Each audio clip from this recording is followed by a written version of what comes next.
नमः शिवाय। ओम नमः शिवाय। ओम नमः शिवाय। दोस्तों, आज बैसाख माह शुक्ल पक्ष के एकादशी तिथि है, जिससे मोहिनी एकादशी मोहिनी एकादश के नाम से जाना जाता है। आज ही के दिन भगवान विष्णु ने देवता के असुरों से मुक्ति दिलाने के लिए मोहिनी अवतार लिया था, इसीलिए एकादशी के नाम मोहिनी एकादशी पड़ा है। तो दोस्तों, इस दिन भगवान विष्णु के मोहिनी रूप की पूजा की जाती है। इस मोहिनी एकादशी व्रत को करने व्रत कथा के सुनने मात्र से हजारों गौ दान करने के पुण्य प्राप्त हो जाती है। ये एकादशी मोह माया के बंधन से मुक्ति दिलाती है। इस व्रत को करने से परिवार में सुख शांति समृद्धि आती है, तो पितृदोष से मुक्ति मिल जाती है। विवाह बाधा चंद्र दोष बाजपन जैसे विकार समाप्त हो जाती है। केवल सभी प्रकार के पापों के नाश होता है। तो आज मैं सुना रही हूँ मोहिनी एकादशी के व्रत कथा, एकादशी माता के कथा। एक समय ने अर्जुन ने श्री कृष्ण भगवान से पूछा, हे केशव, बैसाख शुक्ल एकादशी को किस नाम से जानते हैं और उसकी कथा क्या है? इस व्रत के करने से कौन सा पुण्य प्राप्त होता है? कथा इसके महिमा क्या है, मुझे आप विस्तार पूर्वक समझाइए। इस पर वासुदेव श्री कृष्ण ने कहा अर्जुन से, हे अर्जुन, बात मैं आपको ये कथा सुनाता हूँ जो वशिष्ठ जी ने मुझे भगवान श्री राम के सुनाया था। भगवान श्री कृष्ण ने अर्जुन के बताते हुए कहा कि एक बार रामचंद्र जी ने वशिष्ठ ऋषि से पूछा था, हे गुरुवर, कोई ऐसा व्रत बताइए जिस सबसे समस्त दुखों पापों के नाश करता होगा। तो ऋषि ने कहा, हे राम, उससे तो आपके नाम से सभी दुख बाप के नाश हो जाता है, लेकिन आपके सवाल के जवाब लोगों के रास्ता दिखाएगा, उनके मुख के मार्ग अवश्य दिखाएगा। मैं ऋषि विशिष्ट ने कहा कि बैसाख शुक्ल पक्ष के एकादशी तिथि, जिसे मोहिनी एकादशी कहते हैं, उसका व्रत सभी दुखों पापों के नाश करने वाले होते हैं। जो भी व्यक्ति इस कथा को पढ़ते सुनते हैं, उन्हें हजारों गौ दान करने के बराबर पुण्य के फल की प्राप्ति होती है। इस कथा इस प्रकार से है, आप सुनिए। सरस्वती नदी के तट पर भद्रावती एक नगर था। इसमें तीति नाम के एक चंद्रवंशी राजा राज करते थे। इसी राज्य में धनपाल नाम के एक वैश्य भी रहता था। वो भगवान श्री विष्णु के भक्त था। उसने लोगों के लिए अनोखा भोजनालय, व्यापनाओं, कुआं आदि बनवाए थे। उसके 5 पुत्र थे, जिनके नाम सुंबा, सद्बुद्धि, मेधावी, सुकृति और दृढ़बुद्धि थी। इसमें दृढ़बुद्धि पापी था, पितरों के नहीं मानता था, देवता के पूजन अर्चना नहीं करता था, बड़ों के अनादर करता था, यहाँ तक कि पूरे गर्भ में लिंक रहता था। अपने नाम के अनुसार ही आचार्य धर्मी था। वो वेश्या काम जुगारी था।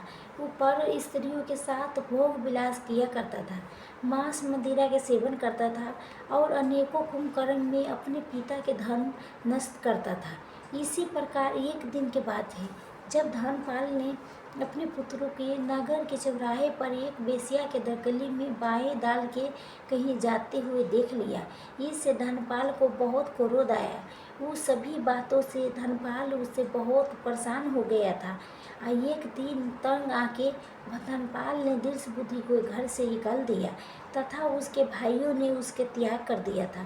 घर से निकाल देने के बाद ही वो अपने गहने कपड़े बेच के निर्वाह करने लगा। जब सब धन नष्ट हो गया, तभी वेश्या संगी साथियों ने भी उसका साथ छोड़ दिया। अब वो भूख प्यास से अत्यंत दुखी रहने लगा। तभी अन्य कोई आर्थिक सहारा न देख के वो चोरी करने लगा। एक बार राजा के सिपाहियों ने उसके चोरी करते हुए देख लिया था। तभी उसके शिकायत राजा जी से कर दिया। तभी उन्हें पकड़ लिया, लेकिन धर्मात्मा धर्मपाल के बेटा होने की जानकारी पर उसके छोड़ दिया गया, लेकिन वो भी फिर पकड़ा गया। इस पर उसके कारागार में डाल दिया गया। लेकिन कुछ ही दिन बाद उसके नगर छोड़ के जाने के लिए राजा ने आज्ञा दे दी। इस पर वो वन में चला गया और बहेलिया बन गया। वो पशु पक्षी के शिकार करके मांस भक्ति कर खाने लगा। ऐसे ही एक दिन भूख प्यास से परेशान होकर वो इधर उधर घूम रहा था कि तभी उन्हें कोटेर ऋषि का आश्रम दिखाई दिया और वो वहाँ चला गया। जब बैसाख के महीना था, ऋषि गंगा स्नान करके आए थे। उनके गीले वस्त्रों के छींटे उस पर पड़े। तभी ऐसे में गंगा जी के छींटे से उनका दृश्य बुद्धि को कुछ बुद्धि आई, उसकी बुद्धि शुद्ध हो गई। उसने ऋषि को उसके प्रणाम किया और कहने लगा, हे उसने बहुत सा बड़ा पाप कर्म किया है, इससे मुक्ति के मार्ग बताइए। तभी ऋषि गोपाल ने दृश्य बुद्धि पर दया आ गई। उन्होंने कहा, तुम सुनो, बैसाख के शुक्ल पक्ष के एकादशी को मोहिनी एकादशी के व्रत करो, इससे तुम्हारा उद्धार होगा। इस व्रत के विधि पूर्वक करने से समस्त पापों नष्ट हो जाएगी और तुम पुण्य फूल के भागी बनोगे। उन्होंने मोहिनी एकादशी व्रत के पूरी विधि से किया। मोहिनी एकादशी के दिन उन्हें ऋषि के बताए अनुसार पूजा पाठ विधान से व्रत किया और विष्णु पूजन किया। और उस ऋषि विशिष्ट ऋषि राम भगवान से कहते हैं, हे श्री राम, इस व्रत के प्रभाव से उसके सभी पाप नष्ट हो गए। अंत में गरुड़ पर सवार होकर विष्णु लोक में चला गया। संसार में इस व्रत से उत्तम दूसरा कोई व्रत नहीं है। इसके महालय के श्रवण से पठन से जो पुण्य प्रताप होता है, वो पुण्य 1 सहस्त्र गौ दान के पुण्य के बराबर होता है। ये एकादशी व्रत के प्रभाव हुआ था कि पुराने समय में एक निर्दयी कुष्ठ रोगी पहेलिया को गंगा जी ने एकादशी के दिन गंगा में स्नान करके तुलसी वृक्ष की पूजा करने तथा इसके बाद बहेलिया ने स्तुति के तुलसी के पौधे के पूजन करके व्रत कथा का श्रवण किया था और वो भी रोग मुक्त पाप मुक्त हो गया था। इसी संकल्प में कथा है कि प्राचीन काल में काशीपुरी में एक देवता तत्व के ब्राह्मण हुआ करता था। उसके मानती नाम के पापनी पुत्री थी। उसका विवाह सत्य सेवक एक ब्राह्मण विद्वान ब्राह्मण के साथ किया गया, परंतु वो भी रूप और मन उलूकता कभी भी बातें के प्रिय नहीं हुई। वो अपने पति से प्रेम नहीं करती थी, वो सदा उससे नफरत करती थी। वो अपने पति पर क्रोध करके उसे बस्तीभूत करने की इच्छा से पति स्त्रियों के बताए अनुसार अपने पति को दास के समान वैश्य में करने के लिए वशीकरण की औषधियाँ लेने के लिए एक ओगनी के मंदिर में जाकर ओगनी के प्रसन्न करने लगी। वो दुराचारी ने बहुत शीघ्र कुटी में जा पहुँची, जो बहुत लंबी चौड़े कांत नाम थी। वो अग्नि के आने के बाद में रुद्राक्ष के माला जप रही थी। इस प्रकार उस स्त्री के प्रार्थना करने पर भी अग्नि ने प्रसन्न होकर उसके पति के वश में करने वाले मंत्र बता दी। तब उस स्त्री ने नमस्कार किए सूर्य के काम के समान प्रकाश माने हीरे से चली अपने अंगूठी अग्नि मोहिनी के दे दी, जिससे प्रसन्न होकर अग्नि ने उसके हृदय के वरदान जान ली। उस मालती नाम की स्त्री को वशीकरण जोर दे के कहा, ये चूर्ण को अपने पति को किसी भी चीज़ में मिला के खिला देना। ऐसे करने से तेरा पति तेरे वश में हो जाएगी, किसी के पास नहीं जाएगा तथा तेरे दूध चरित्रों के देख के भी कुछ नहीं कहेगा। तब उस स्त्री ने घर आके संध्या के समय वो चूर्ण दूध में मिला के अपने पति को दे दिया। वो चूर्ण के पीने के समय उसका क्षय रोग हो गया, जिससे वो दिन दिन छीन होने लगा तथा उसके गुहारा स्थान में घाव होने से कीड़े पड़ गए। पति के ऐसी दशा हो जाने पर वो दुष्ट स्त्री इच्छापूर्वक विडंबना करने लगी। उसका पति खाव की पीड़ा से व्याकुल होकर तरह तरह पुकारने लगा। आप बोला, हे सुरनी, मेरा दास हूँ, तेरा शरण में हूँ, मेरी रक्षा कर। मैं परम स्त्री की इच्छा नहीं करता हूँ। हे नारद, मेरा अपने पति की ऐसी बात सुन के वो घबरा गई और पति के जीवन से मेरा सुहाग बने रहे, ऐसा विचार करके वो अग्नि के पास फिर से गए, उससे सब बातें कही। तब उसने पहली औषधि के शांत करने के लिए दूसरी औषधि दी। उसका सेवन करते ही उसका पति के रोग ठीक हो गया। वो सदैव घर में रहता था और उसके बस में भी हो गया था। तब उसके स्त्री के पास सभी जातियों के व्यभिचारी मनुष्य घर के काम के बहाने से आने लगे। उस पाप के कारण उसके शरीर में भयानक भयानक पारनासी करे पड़ गई, जिन्हें उसके नाग जीवा पर दोनों कान में छेद कर दिया, इसके स्तन कर गए तथा औरी के थ्रोट बंध गई। वो कुष्ठ रोगी हो गई। अंत में देह त्याग के नरक में चली गई। 15 साल वर्ष तक ताम भाव नामक के नरक में जलते रहने के बाद वो 100 जन्म तक बार बार कुत्ते की योनि में पड़ के घर घर घूमती रह गई। फिर सौराष्ट्र देश में परमा बंधु नामक के ब्राह्मण के दासी के घर में कुटिया बनी। उसके कान टूटे फूटे और पोछ घीन बीन था, मस्तक पर कीड़े पड़े हुए थे। इस प्रकार उस जल में भी वो अनेक क्लेशों के सहन करती रही। दैवयोग से जब कर्म फल पूरा हो गया तो एकादशी के दिन परमृत बंधु के पुत्र नदी में स्नान करके पवित्र होके गीले वस्त्र से घर आया। उन्हें तुलसी के समने के बाद उसने अपने चरण धोए। उसी स्तंभ के नीचे वो दिया भी सो रही थी, कुतिया सो रही थी। उसी सूर्योदय से पहले वो कुतिया उस चरण के धोए जल में लौट गई, जिससे उसके सभी अशुभ कर्म तत्काल नष्ट हो गया और पूर्व जन्म की याद भी आ गई। तब वो कुतिया अपने पूर्व जन्म में किए कर्मों के सोच सोच के ताप से व्याकुल होके कुतियाही तराही तराही करने लगी। भय से व्याकुल होके उस मुनि पुत्र से अपने पूर्व जन्म के लिए कर्मों के ताम्र भार नाम से नरक में पड़ने की होगी 100 जन्म तक उस कुतिया की मुनि में रह के कष्ट भोगने की कथा के वर्णन करते हुए कहने लगा कि हे ब्राह्मण पुत्र, अब मैं तुम्हारे सम्मुख खड़ी हूँ। हे ब्राह्मण, मैं बहुत दुराचारणी घोटी हूँ। इसीलिए चैत्र माह के कृष्ण पक्ष के एकादशी के दिन तुलसी के छाँव में तथा आपके चरणों के धूमन से मुझे अपने पूर्व जन्म की याद आ गई तथा आप अपने पूर्वजों के मुझे दे के मेरा उद्धार करो। मैं दीन व्याकुल हो रही हूँ, मेरे रक्षा करो। मैं आपके नमस्कार कर रहा हूँ। ऐसे वचन सुन के वो मुनि पुत्र कुतिया से बोला, हे कुतिया, अपने किए हुए कर्मों के सुख दुख रूपी फल को प्राणी भोगते ही है, तो दुराचारणी क्षुद्र किया करेगी। मुनि पुत्र के ऐसे कहने पर कुतिया दुखी होकर चीत्कार करने लगी और उसके पिता से कहने लगा, हे परम बंधु, मैं तुम्हारा द्वार पार परी हूँ, कुतिया हूँ। मैं तुम्हारे दो दिए गया रोटी की नींद खाती हूँ, तुम मेरी रक्षा करो।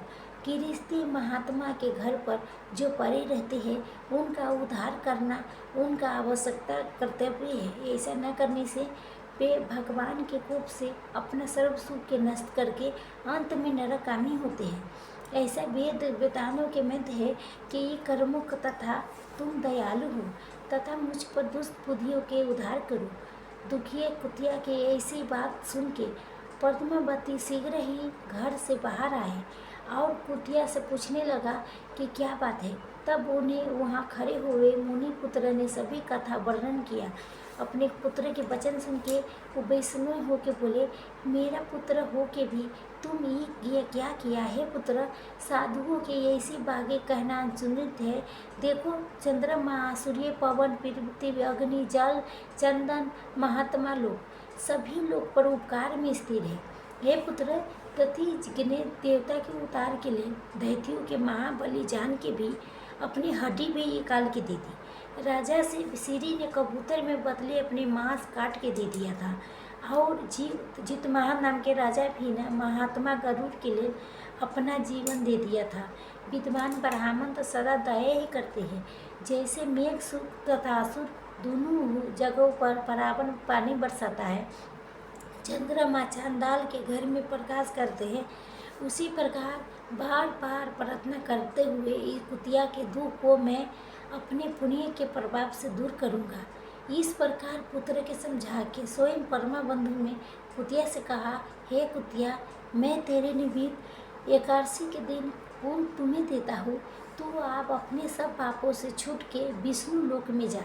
परमा बंधु के इतना कहते ही हे नारद, वो कुतिया अपने जैन शरीर के त्याग के दिव्य आभूषण पहन के 100 सूर्य के समान प्रभावशाली सावित्री जैसी होके ब्राह्मण से आज्ञा मांग के 10 दिशा में प्रकाश करते हुए चली गई। फिर स्वर्ग में अनेक प्रकार के महाभोगों के भोग के नर नारायण भगवान के अनुग्रह से एकादशी के प्रभाव से पूर्व सिर के शीर्ष अंगों वाली देवता के प्रिय अप्सरा बन गई, जिससे ओगी जन ओग द्वारा प्राप्त करते हैं। ये इसी महान गाथा के सुनने से सभी भक्तों के कल्याण होता है तथा उसका यश दिनों दिन बढ़ता है।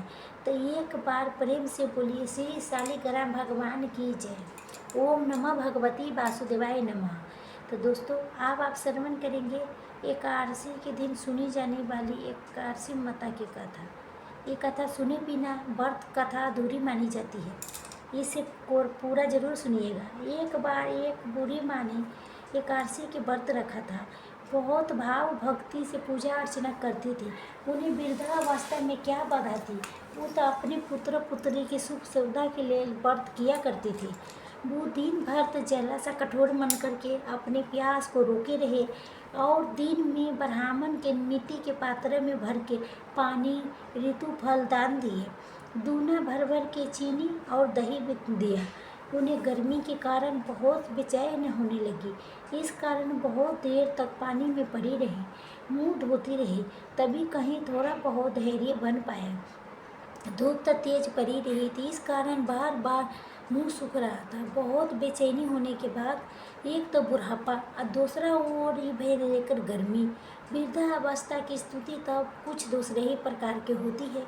जैसे तैसे रोध होके दिन कट पाया। अब बाहर पहाड़ से रात सामने थी, उनका कटना बहुत कठिन दिखाई देने लगा। खटिया पर पड़ी पड़ी शांति नहीं मिल रही थी। फिर बार बार करवट बदल रही थी। अनेक बार भी बाहर जाती थी, भीतर आती थी। उन्हें घर के अंदर शांति नहीं थी। वो खटिया पर पड़ी पड़ी एकादशी माता के श्रवण करते हुए कहते रह गए, हे माता जी, आप मेरे लाज रखिएगा, आप मुझे शांति दीजिएगा, जिससे मैं ये व्रत कर सकूं और ये पहाड़ से रात शांतिपूर्वक कट सके। प्यास के कारण बूढ़ी माता के बेचैनी तो बढ़ते रह गई। उन्होंने धैर्य रखने के बहुत प्रयास किया, लेकिन कोई सहन शक्ति की सीमा टूट गई और घबरा के एकदम चिल्ला उठी, बोली, बचाओ बचाओ। अम्मा के चिल्लाना सुन के परिवार भर के नर नारी, बच्चे, बूढ़ोसी सब एकत्रित होकर बूढ़ी अम्मा के खटिया के सामने पहुंच गए। सब ने पूछा कि ए अम्मा, आपको क्या हुआ है, आप क्यों चिल्ला रही हो, आप इस वृद्धावस्था में एक कठिन व्रत क्यों कर रही हो। अम्मा जी, शक्ति से भक्ति होती है। थोड़ा ही देर में फिर से बोली, अरे मेरे प्राण निकल नहीं जा रही है, मेरे छाती पर ठंडे पानी के घड़ा रख। अब नातियों ने दादी की छाती पर ठंडे पानी के घड़ा पात्र रख दिया। तभी उन्हें कहीं थोड़ा बहुत आराम मिला और थोड़ी देर के लिए उन्हें अपनी आंखें बंद कर ली। अब एकादशी माता ने सोचा कि ये बूढ़ी अम्मा है तो बहुत कठोर, लेकिन जरा जाके उसकी परीक्षा लेनी चाहिए।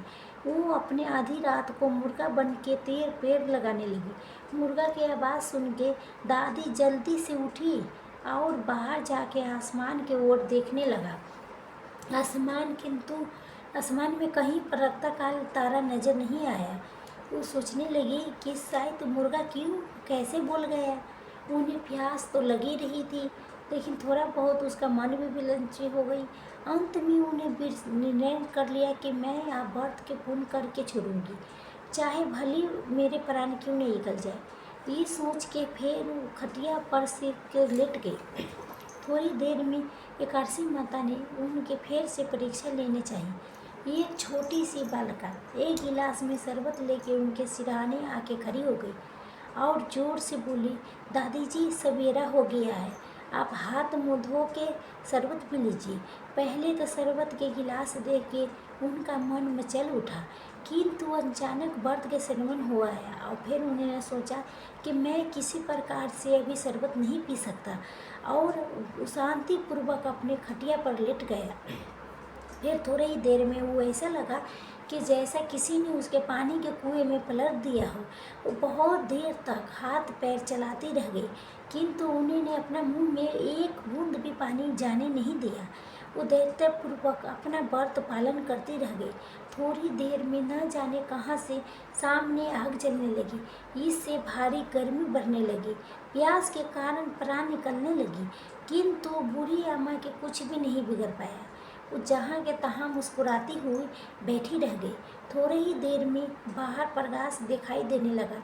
ऐसा लगा कि जैसे सवेरा हो गया है। बूढ़ी अम्मा ने जब बाहर निकल के देखा तो समझ गई कि अभी सवेरा होने में 3-4 घंटे की देरी है। ये जान के भी शांतिपूर्वक इधर उधर घूमने लगी। फिर एकादशी माता ने ये बात अच्छी तरह से समझ गई कि ये बूढ़ी अम्मा तक किसी भी प्रकार से अपने व्रत से नहीं टल सकती है। वो उनके सब सत व्रत के अच्छी तरह से समझ गई। अब सवेरा होते ही बूढ़ी माता ने स्नान किया, भगवान के पूजन पाठ किया, एकादशी माता के कथा सुनी, ब्राह्मण के दक्षा दे के पूजन कराया। तब कहीं जाके उन्होंने व्रत के पालन करके जल ग्रहण किया। कन्या के भोजन कराने के बाद अम्मा ने स्वयं भोजन किया। उस ऋष व्रत के प्रभाव से बूढ़ी अम्मा के आयु में वृद्धि हो गई। उनका घर परिवार हरा भरा हो गया। अब उन्हें कोई अभाव नहीं रहा कि हर तरह से सुख साधनों से संपन्न हो गए। नाती नतनी से उनका घर भर गया और उसी दिन से 12 महीने के एकादशी के व्रत करने लगी। एकादशी माता के व्रत के प्रताप से इस संसार में हर प्रकार के सुख भोग के अंत में वैकुंठ धाम को चली गई।